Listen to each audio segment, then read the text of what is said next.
Today is March 26, 2024, 1:32 p.m. We're here at the Center for Sacramento History.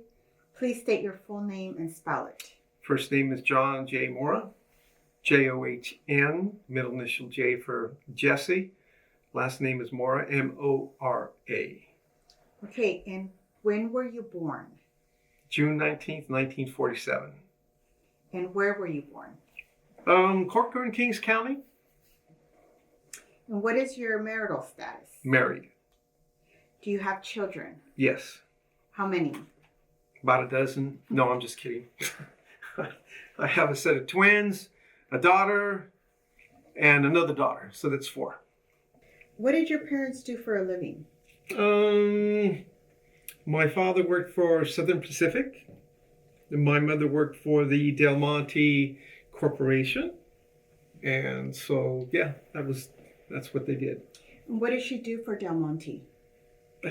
Good to hard to tell though. They just made them do all kinds of work, whether they're processing the cans or processing food or whatever. So she was a cannery worker? Yes. Okay. That's a better term for it. A cannery worker. I just wanted to make sure. Absolutely. I was getting that right. Yeah, you got it. So, how many siblings did you have? Besides me, there's 6 others, so a total of 7. And where do you fall? The oldest. You're the oldest. Yes, absolutely. Okay. Mm-hmm. Tell me where you went to elementary school. Sacramento. Yeah. Do you know I went the name to of the school? Holy Angel School. Okay. Right across the street from Our Lady of Guadalupe. Mm-hmm. And do you want to tell me a little bit about your experience growing up at your school or your neighborhood? The neighborhood was just basically middle class.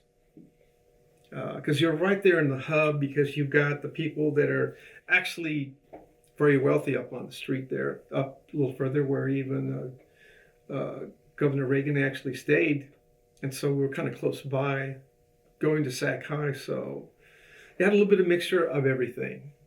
Hispanics, whites, Asians, a very mix of all cultures, so to speak, as far as that goes. So it was interesting going to Sac High there. I think there was rules that were imposed upon us. We had to have our hair short, couldn't touch your ears, or they sent you home, kind of a thing back then. Until when I remember coming back home, though, from Vietnam, people had long hair. So that kind of threw me off a little bit. It was like culture shock in a sense. Mm-hmm. But yeah, that was it. And Sac High, you were there what years? Oh, geez. 66, 65, 64, and 63. Because I actually lived in West Sacramento prior to that. And then went to Clarksburg High School in West Sacramento. So yeah, finished up everything in Sac High. Yeah.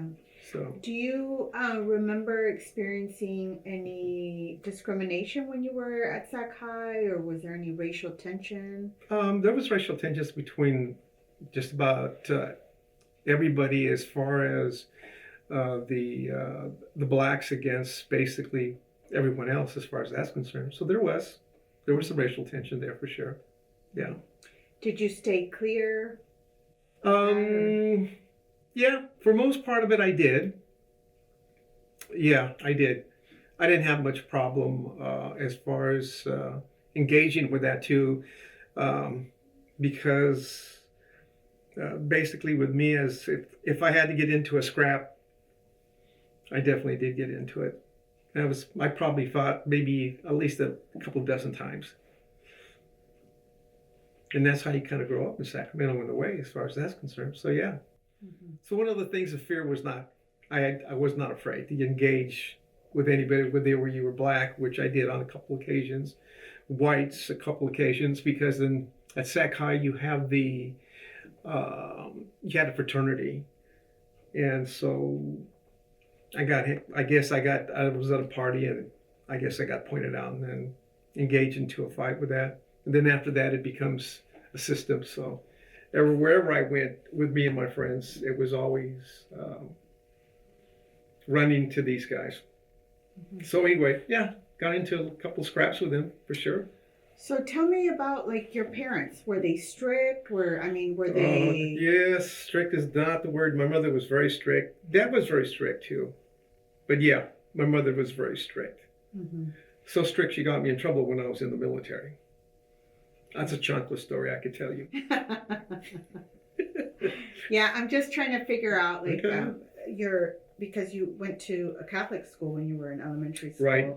and then you made the leap to public school. Correct. So there must have been a shift, right, in terms of your education and Mhm. then maybe what you experienced socially at school. That must have also been a shift. Yeah, there was. I mean, but I was able to acclimate without a problem. Hmm. I didn't have any problem with people by any means, and it's just if that kind of a situation came my way, then of course I would engage into it. I never turned my back. I didn't trust anybody, to be honest with you, because that's just the way I was raised. I was very protective of my brothers and sisters and my mother and my father. Yeah, I figured since Yep. you were the oldest, Absolutely. you had that pressure? Yep, that was my job in a sense, to make sure. Mhm. And I think that was one of the main reasons why I continued with my education as well too. Okay, so tell me, you graduated from high school in Mhm. '64, you said? 66. 66. Right. And what happens? What happens after high school? Right after high school, I enrolled at Sac City College. Was ready to go to school, and then I got my my notice that I was being drafted. So I got a draft. And then right after that, I went into the military. So I didn't get a chance to finish college.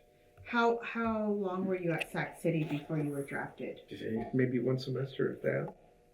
Not long. I didn't even get a chance to finish to even assume any kind of credits, so to speak. So, Wow. but I knew in my mind's eye there was something there that down the road I needed to finish. I looked at my mom and dad from the cultural standpoint is, because I would say, Mom, you got to learn how to speak English. Dad, you got to learn how to integrate. You got to learn how to acclimate a little bit. And of course, a lot of the family friends were all comadres, compadres, as far as that's concerned. So Mom did go a little school. She did go to school for a little bit to get some of the language down. So did my father.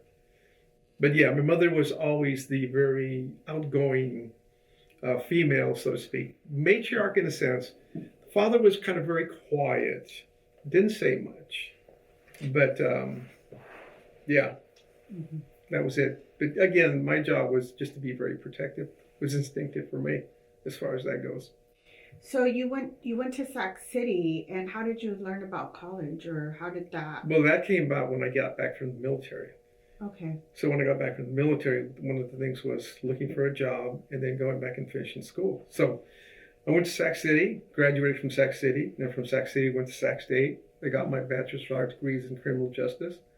I wanted to go into law enforcement. And then, of course, history changed for me a little bit in that respect because all of a sudden I had twin boys and a daughter, and I was married. And at that point in time, I said, no. My college and education really helped me out a lot, though, as far as that's concerned. Mhm. It helped to basically get where I was. And then after that, I changed my mind. I had a friend of mine call me. His name is Jimmy Miller. And Jimmy says, hey, John, I says, what are you doing? I says, well, I'm in the middle. I just graduated, trying to figure out. I got a couple interviews for the Sacramento City Police Department. But I don't know, that's just kind of a strange situation there. So I said, okay, let's see what happens. He says, but come and see me. So we went and had lunch. And next thing you know, being the way he is, and we were good friends in high school. So the next thing you know, I start working for Allstate Insurance. So I took their test, got the broker's license. Mhm. Then, of course, got my BA degree, which helped out a lot as far as that's concerned. And then, of course, got my real estate license after that as well, too. So that's when my career started. Worked with Allstate for over 30 years. And then had another insurance agency that I put together called Sunrise Gold Insurance. So I was always more or less an entrepreneur in that respect. Mhm. So, yeah. Okay, so we're gonna go back a little bit. Let's go retrospect.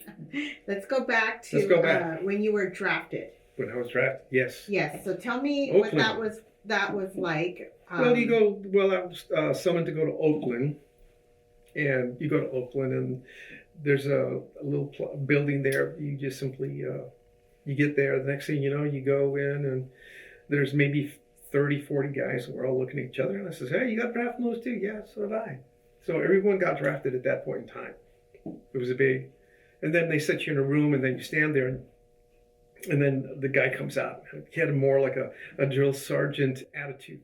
And he says, gentlemen, stand up, line up. We all lined up. He says, I want you to take a step forward, because once you do, you are now in the military. And so we all moved forward. There was a couple of guys that didn't, though. Those guys were escorted out of that room, and who knows where they ended up. Could have been CO, conscientious objector, so to speak. And I think that's what took place to them, because I never saw them again. Mm-hmm. Then from there, you go to boot camp, of course, then Fort Bliss, Texas, and then come back home for a little bit. And then the next thing you know, you go to Fort Polk, Louisiana for advanced infantry training. So you get to learn all the weapons that you're going to be using while you're in the military in Vietnam. So for the M60, 45s, laws, are not an RPG, like it's basically a law. And so the M60 machine gun, which that was the one I liked to carry. I always felt comfortable. I slept with that all the time. Mm-hmm. So yeah. So you get drafted. What do your parents say? What do your siblings say? They were really young. They didn't. The only one that understood anything that I was going through was my brother Carlos. Yeah. The night that I was getting in with a couple of other guys that we went through basic, he ran upstairs, and I said, Carlos, what are you doing? So I went upstairs, and he got under the bed because he was crying. And I got under the bed with him, and I said, Carlos, what's going on? He says, I'm afraid that if you go, I'll never see you again. I said, no, it's not like that. It's not like that at all. And I said, look, I'll write to you all the time, which I did. And of course, wrote to my mother. I still have all my mother's letters too at home, that when she wrote. And so, yeah. And there were times I couldn't write. That's part of my Chaco story that I want to tell you. Mm-hmm. Because I was out at the base in Nui Baudin. I had teams, we were all teams. So there was like 25 of us. And so you're handpicked by the colonel. And I happened to be one of the guys. And so all of a sudden a chopper comes in, and I thought just to drop off supplies. Next thing you know, the lieutenant comes over and says, hey, John, he says, you need to come with me. And I looked at him, I said, sir, you look rather worried. He says, no, man. I said, just follow me. I said, okay, follow. So this guy gets out of there, and it's the 4-star General Abrams. And I look at him and I salute him. And he looks at me and says, son, you need to come with me. And I said, may I ask, what is the reason why you're taking me, sir? He says, your mom. My mother. Mom. So what did mom do? Well, mom went to Senator Matsui. Senator Matsui got a hold of the Department of the Army. The Department of the Army got a hold of General Abrams. And now you're with me. So you're going to go with me into Saigon. We'll go to the Presidential Hotel. I said, oh, yeah, I remember the Presidential Hotel. So we went up there. We're having lunch. My mother calls me. The next thing I'm picking up this phone, which didn't make any sense because there's no cell phones, right? I mean, really. So there must have been some sort of silent connection. So I said, sir, what you're going to hear is some few words that might be offensive. I said, please don't take it personal. My mother speaks in a very clear endearment terms, like cabrón. I'm her cabrón. So when I picked up the phone, I go, yeah, hi, Mom, how you doing? She goes, cabrón, is this you for sure? Don't lie to me. I said, Mama, this is your son. I'm calling you. Yes, I saw you in the news. Did you get shot up or something? And I said, no. I thought I saw you on TV. Because back then in the day, the channels were always picking up the war every single night, what was going on in Vietnam. And so I said, Mom, no, I'm fine. Don't even worry about me. I said, don't worry. I'll write. And then, of course, General Abrams is getting a good kick out of him. So afterward, I said, Mama, don't worry about it. Go on, you better write to me. I said, I promise, Mom, I'll write to you. Don't worry about it, okay? Love you. Bye. Say goodbye to everybody. I hung up. Finished my lunch with the General Abrams. We had a good conversation. He got a kick on my mom. He says, damn, he says, I've never had any of this happen to me. This is my first time. He said, General, I guess we can definitely conclude with one thing. The power of the mother is very strong. And you can tell with my mom, she said, this woman doesn't surprise me, some of the things that she does. So I said, sir, I appreciate it. Thank you so much.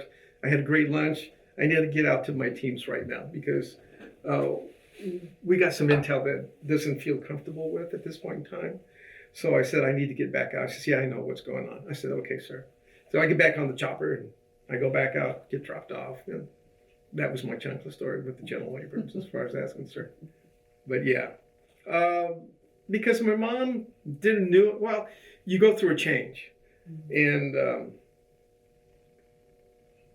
I'm not the kind of guy that cries if I lose my teammates because I honor them in different ways. And because of that, our teams were very different and unique in a lot of ways because we were all handpicked. Because if you could make it for 2 months in the infantry, you're doing pretty good. Mm-hmm. But they saw something in me. So the captain handpicked me and introduced me to the colonel. And we had a conversation. He says, you want to be part of our teams? I said, sure, no problem. Mm-hmm. So from there, we went to Thailand for a week and came back. It was ready. And so we looked at each other, and one of our mantras was just very simple because I could look at a guy that they're bringing in, and I was very, very specific as to what I wanted. And so my teams mostly consisted of Hispanics because I consider them truly to be warriors in a lot of ways. Then we had our whites that we always intermix as well too, as far as that concerned. So we all got along really well. But the mantra that we had is when things were happening, because when I was over there, it was the Tet Offensive. The South Vietnam was being completely overrun. And so there we are, we're fighting everywhere. And so what I told the guys is, you know what? We got drunk one night and I said, you know what? Fuck this bullshit. I said, you know, we're all here. I don't know if we're going to make it. But shit, let's take out as many as we possibly can. Because this is what we're here for anyway. What's the point? So every time we go out, our mantra is going to be, this is a good day to die. Get our gear, we get on the choppers and we're out. Because basically we were just going on and fighting either with 3rd of the 22nd, 82nd Airborne, 101st Airborne, 1st Air Cav, up along the DMZ, you name it, 4th Infantry Division. We were always attached. So that could be a month straight fighting. And then come back for maybe a day or two. Then we'd call out to the 101st. They're getting wiped out. So there we are picking up basically after that. And so that's what we would do. Mm-hmm. So yeah. For me, like I said, I wasn't afraid to die because if it was meant to be, that was going to be meant to be. But that was just it. Mm-hmm. It made me who I am, really, as far as that's concerned. What's scary is when you come back home and you give back everything that you have with the military, all your weapons, your grenades, your guns, because you slept with them, and this is part of you. And coming back home, kind of felt naked for a little bit. And so that was just something that I had to deal with. So I basically looked at my mom and dad and I just said, okay, I'm going back to school. And I needed to get my 4-year degree and finish it up, which I did. And then, of course, one thing that I learned is that I learned with my brothers and sisters. I said, to get an education back then, one of the things I did for birthdays for my brothers and sisters is I bought them a dictionary, Webster's Dictionary. And I said, learn everything in this here, you have an education. Because that's what I did. Because I could talk to attorneys, I could deal with attorneys because of my businesses as far as that's concerned, doing insurance, doing everything. Mm-hmm. And so it made me qualified for everything. So. And how long were you in Vietnam for? From December 67, June 18th, December 18th to December 18th of 68 through the Tet Offensive. So 1 year? Yeah. Fighting every day. Yeah. There was no let up for us. Do you want to talk a little bit about what you did to survive? More a mental attitude as far as that's concerned. it's a mindset, basically. It's just total mindset. For me, if I'm in combat, I'm not afraid to charge a bunker if I have to. I'm not afraid for hand combat, which basically was many times that we did. And I just got good at what I had learned, basically, with the rest of the guys and our teams and whatnot too. Do you think you learned to compartmentalize while you were there? Or yeah, you bond with a lot of your teammates. That's what I call them, not just soldiers. But we had our moments when we would lose a soldier, and it would be heartfelt. Part of me would get very angry to the point where a lot of us would get together and we would actually view some of the lieutenants and so forth as basically liabilities. I would actually get into an argument and a fight with them. Because what are you doing? You're trying to make a name for yourself. You want to get 4 or 5 of us killed to go for you? I said, fuck you. Ain't happening, man. But you think that gold bar is going to save you? You last 5 minutes out here, whether it's the to get you or our guys. So you got a double-edged sword here, buddy. You either with us to survive, or who's going to get you? Which one do you want? It's just simply that. Then I would tell them, be careful how you tread, because I know already guys that are looking at, they don't like you. And if they don't like you, there's accidents out in the infantry fight. That's all I'm going to say, sir. Mm-hmm. That's all I would do. Mm-hmm. Some of the stuff I could tell you, but I'd rather not, because who knows the statute of limitations when it comes to basically making certain statements, because they're being recorded. Of course. So did you rely on anything like internally to get you through those hard moments? You mean that I worry about things, or mindset? I'm wondering, like, because you went to Catholic school, some folks. Catholic school had nothing to do with it. Or like basically. God, or no. Not that I'm not wanting to put words in your mouth. I'm just you asked for me to explain a little bit, so I was just wondering if that like crossed your mind, or. I felt that when I was over there, and the kind of person I am, part of me felt it's kind of like genetic for me. I don't know. It's just you can't explain it. It's just something that's in you, because when I would go into combat, mindset changes. All of a sudden, you start seeing things, and I don't know if you're a military man, correct? No, things go into slow motion, and that's one of the things with me, because when I was growing up, I was fighting. I would fight. All of a sudden, things would happen to me in my mind. I would go into a slow motion. It was kind of like a trance that I would go into, and for me, this is where I was at all the time, basically. And so, even though I was basically a specialist force class, a lot of the guys would come to me and would just wanted to meet me and talk with me, and I would, which is fine. Mm-hmm. But I could look at the guys and I would say, that guy, get him out of here, because he's going to get our guys killed. You could just see it in their eyes. A couple of questions. Hey, you married? Married? Yeah, I just got married before I. Oh, that's wonderful. Okay, I said, great. Now I got a guy I have to babysit. So he's the guy I would put on point, because he's worried about coming home, and I need to make sure that if he's not going to make it, he's going to be the first to go. And then, of course, there was times when I would get called up, obviously, because I would. That's just the way it was. So I was always a team leader. And 9 times out of 10, he was somewhere with a bullet in his head, or with a killed in action, so to speak. Yeah. So we're grabbing the guys and throwing them on our shoulders and running them back. But we never left anybody behind. I can't explain it. It's just something that is just in me. Mm-hmm. I wasn't afraid. Yeah. Even going out at night in the jungle, we'd go out at night. Yeah. That was my favorite, because I could listen to the jungle. Just the jungle would talk to me, so to speak. And a lot of our firefights were in the middle of the night. Mm-hmm. Did you become sort of numb to dead bodies, or did it just become part of what was around you, or? Yeah, I guess you could use the term numb, so to speak.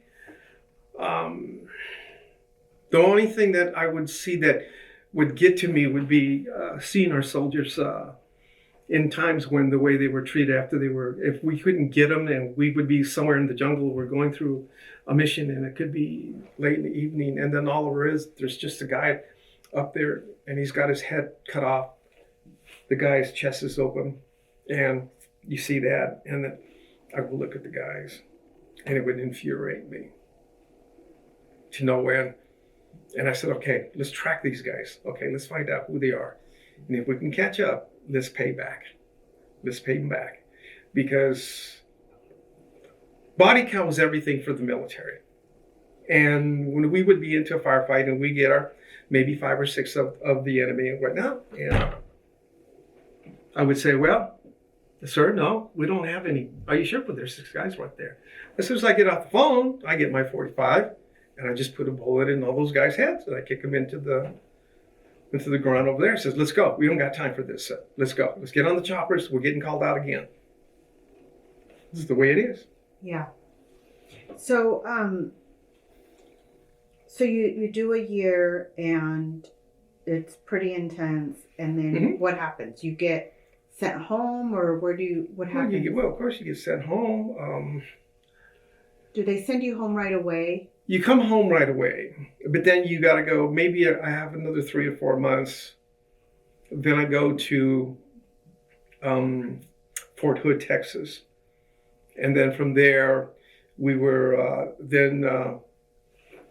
basically TDY to Oklahoma, where a lot of the second lieutenants were and we had them in training how to fire the M16, which I thought that was already done, but we would just basically go over through all the same stuff. And you got a lot of these second lieutenants, so they're all college graduates, and of course they come in as a second lieutenant, which is fine. But I would just at times would watch them, and I would just say, "Wow, I just can't believe they're just making them second lieutenants and sending them like that." I had no respect basically for officers, whether they were a second, a captain, a major. I could give a shit who the heck they were. Mm-hmm. Mm-hmm. If they messed with our teams, it was payback for these guys. I just didn't care. Mm-hmm.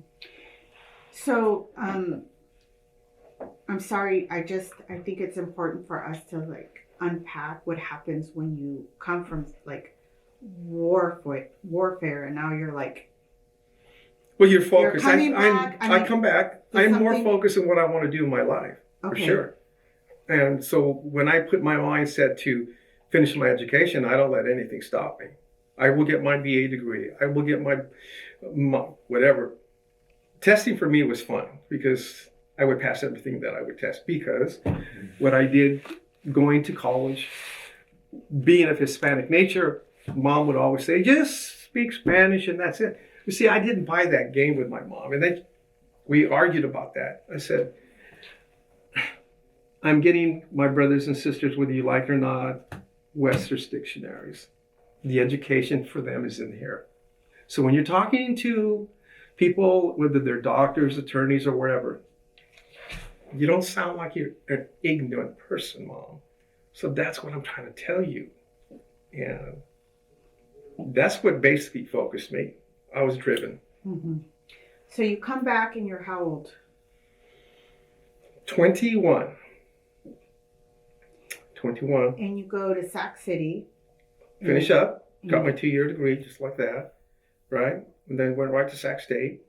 Finished up really quick. Then, of course, there was a Jewish man. What was his name? I forget his name. But anyway, he says, John, finish up with your master's. I said, no, I can't. I need to go out into the...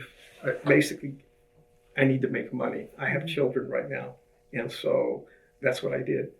How old are you when you graduate from college? 23.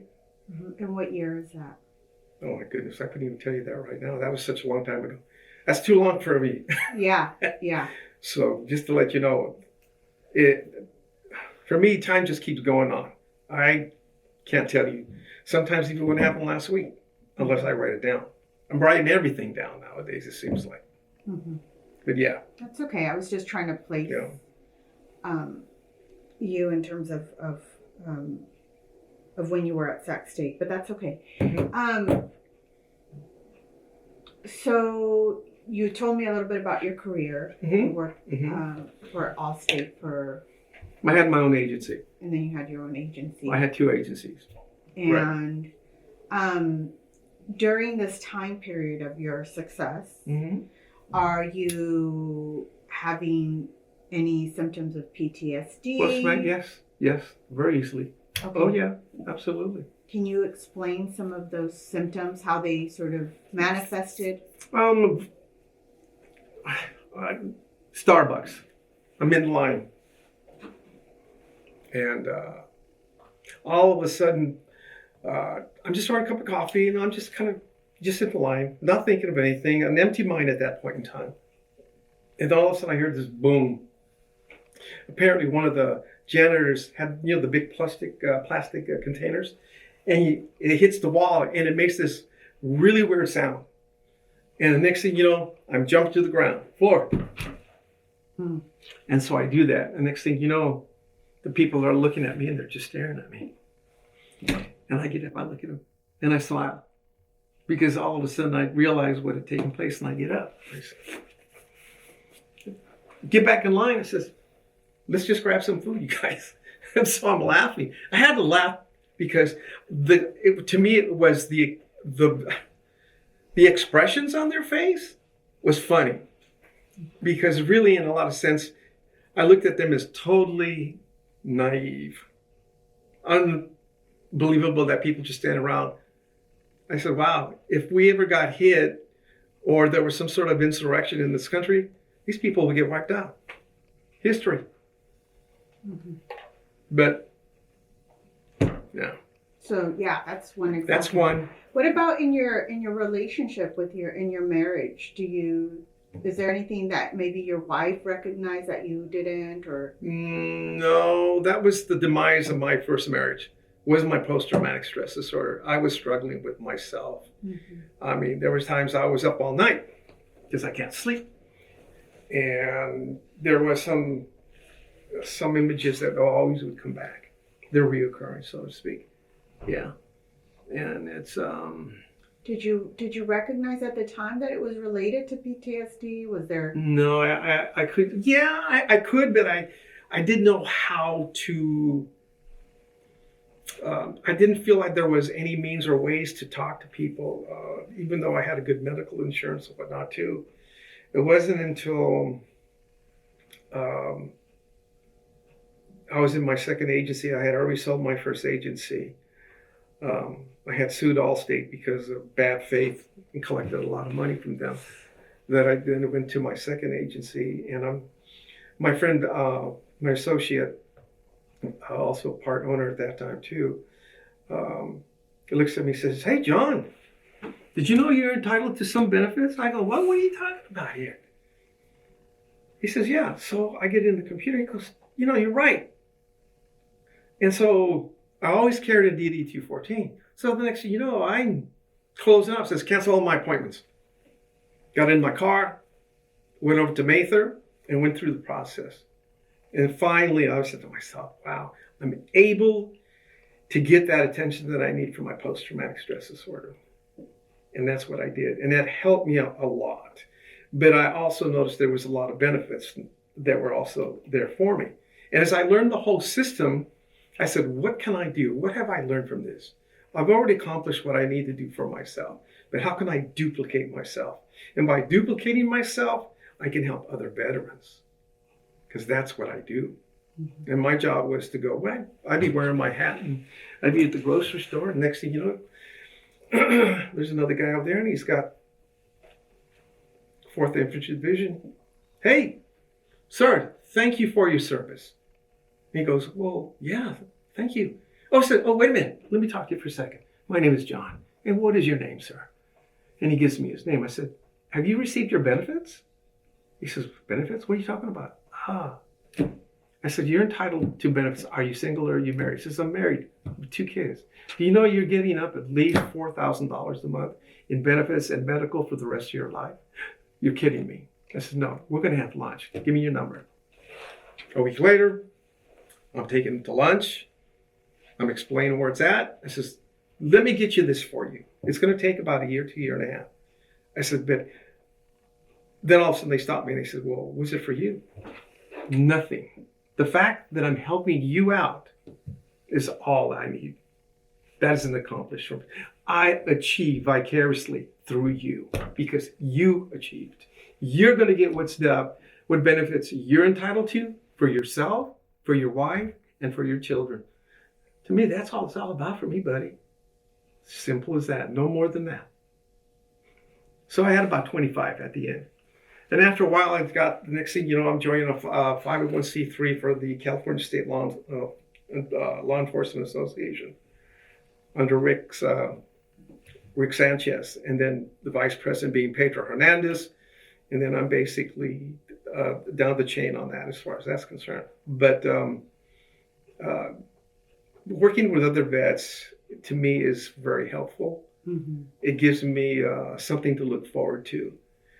Because when it comes right down to it, I got alienated with my brothers and sisters. They thought I was weird, which from their perspective, sure.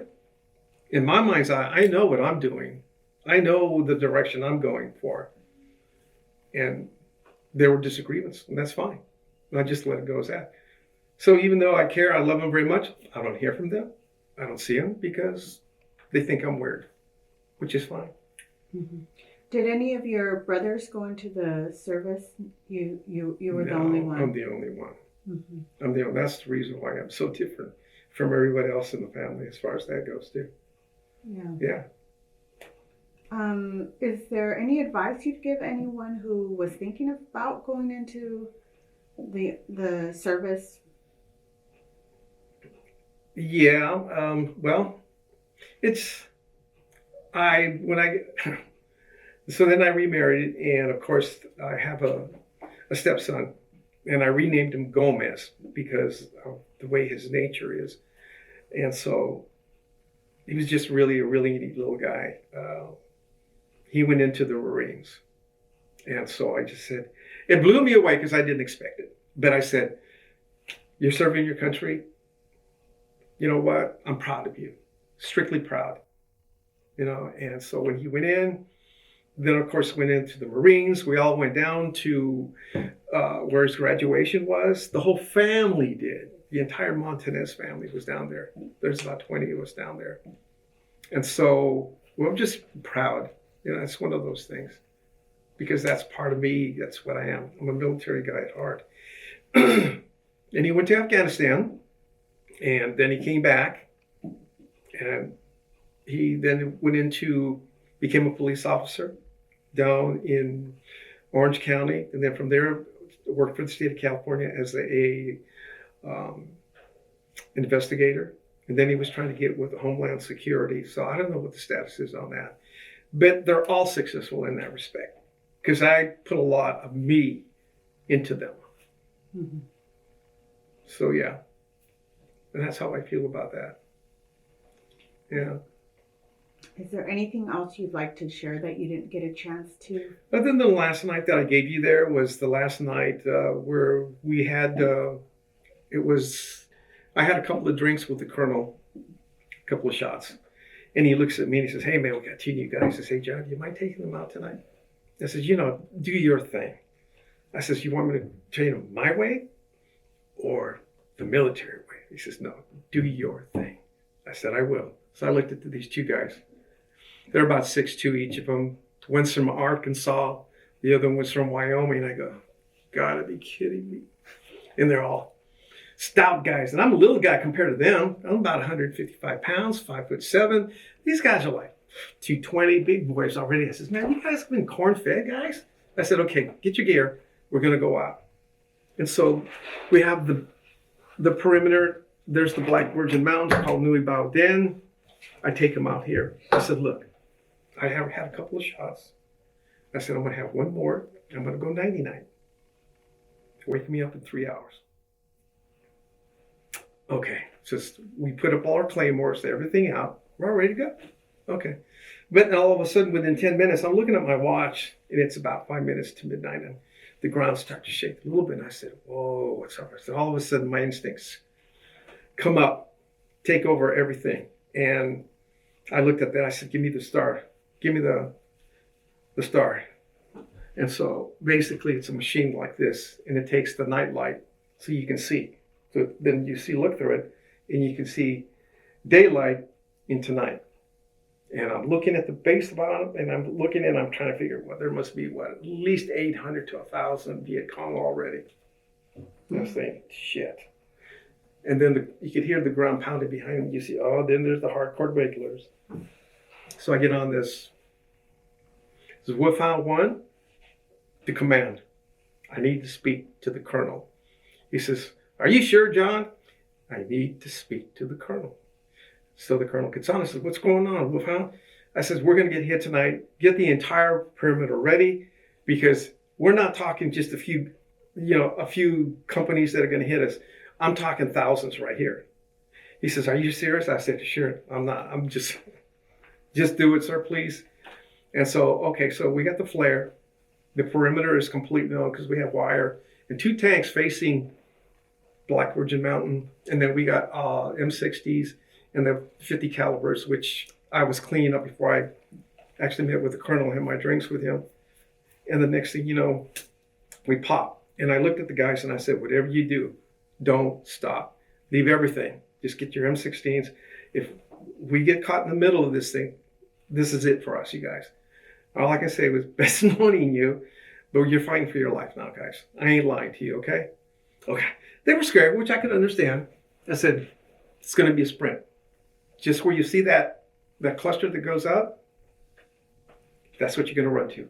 If I fall, I fall, okay? So we're running, and we're getting everything shot at us. Everything's coming at us. So it's about 150-yard dash. Boom, I trip and fall. There's the wire in front of me. And I looked, wow, okay. I looked at the guys. I said, come on, let's get around this way. And then as soon as we went in, they went to their posts, and I went to the colonel. And next thing you know, the human wave attack started. We're talking about 1,000 at a time. And the next thing you know, I said, Colonel, I said, you better call Puff. Let command back here in Saigon know what the fuck is going on, because this is going to be an all-nighter. The next thing you know, I jump on that. The lieutenant is a new first lieutenant, and he doesn't know what he's doing. And I just said, just stand out of my way here. Just give me my 2 guys right here. There's 30,000 rounds here. Move it up over there. I want my 50 caliber right here. I jump on that thing. Okay, lowered. There it was. The next thing you know, for the next hour and a half, I'm blazing back and forth. Body parts are flying in the air.